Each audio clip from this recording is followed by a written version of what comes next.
যদি বাংলাদেশের তৌহিদি জনগণ একটাবার জেগে ওঠে, এর আগের মানুষরা যে পালানোর পথ পেয়েছে, আপনারা কিন্তু পালানোর পথে পাবেন না ইনশাআল্লাহ। এই শান্তির জমিনে যদি কেউ উগ্রতা প্রদর্শন করতে চায়, আল্লাহর কসম করে বলছে, আল্লাহর হাতে হাত ঘুরিয়ে বসে থাকবেন ইনশাআল্লাহ। আমাদের একজন মুসলিম ভাইকে কুপিয়ে জবাই করে হত্যা করা হবে, তখন আমরা পশ্চিম কালেও চুপ করে বসে থাকবেন ইনশাআল্লাহ।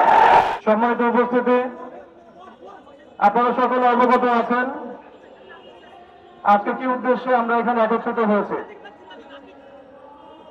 আমরা কখনোই বাংলাদেশের সাম্প্রদায়িক সম্প্রীতির বিরুদ্ধে নই, কিন্তু বাংলাদেশের 90% মুসলিম রাষ্ট্রের মধ্যে যখন দিনে দুপুরে আমাদের একজন মুসলিম ভাইকে কুপিয়ে জবাই করে হত্যা করা হবে, তখন আমরা পশ্চিম কালেও চুপ করে বসে থাকবো না ইনশাআল্লাহ।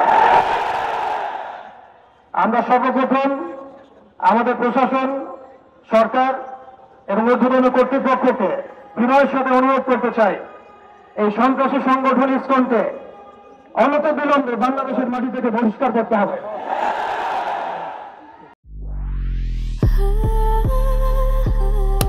Walton switch, stylish and elegant. এই জঙ্গি জুজুর ভয়ের খেলা অনেক হয়েছে, বাংলাদেশের মুসলিম শান্তিকামী মুসলিম, কিন্তু এমন কোন পদক্ষেপ আপনারা নিতে যাবেন না বা ভুল করবেন না যাতে বাংলার তাওহীদি জনগণ আবারও জেগে ওঠে।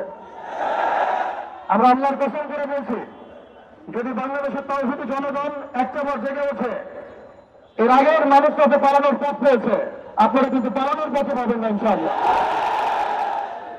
আমরা উগ্রতার পথ বেছে নেব না, আমরা শান্তির পথ বেছে নেব ঠিকই, আমরা ধৈর্য দেবো ঠিকই, কিন্তু আর কতজন ভাই মারা গেলে আমাদের হুঁশ ফিরবে? আর কতজন ভাই মারা গেলে আমাদের হুঁশ ফিরবে?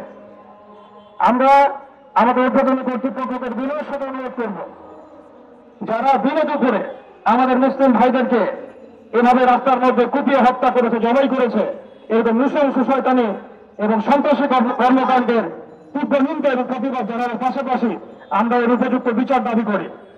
এখানে অনেক মুরব্বী কেরাম আছেন, আমি ছোট মানুষ, বেশি কথা বলতে যাচ্ছি না। আমরা একটা দাবি উত্থাপন করতে চাই, বাংলার জমিন শান্তির জমিন, এই শান্তির জমিনে যদি কেউ উগ্রতা প্রদর্শন করতে চায়, আল্লাহর কসম করে বলছে, আল্লাহর হাতে হাত ঘুরিয়ে বসে থাকবেন ইনশাআল্লাহ। ওয়া আখিরু দাওয়ানা আলহামদুলিল্লাহি রাব্বিল আলামিন। আসসালামু আলাইকুম ওয়া রাহমাতুল্লাহি ওয়া বারাকাতুহু।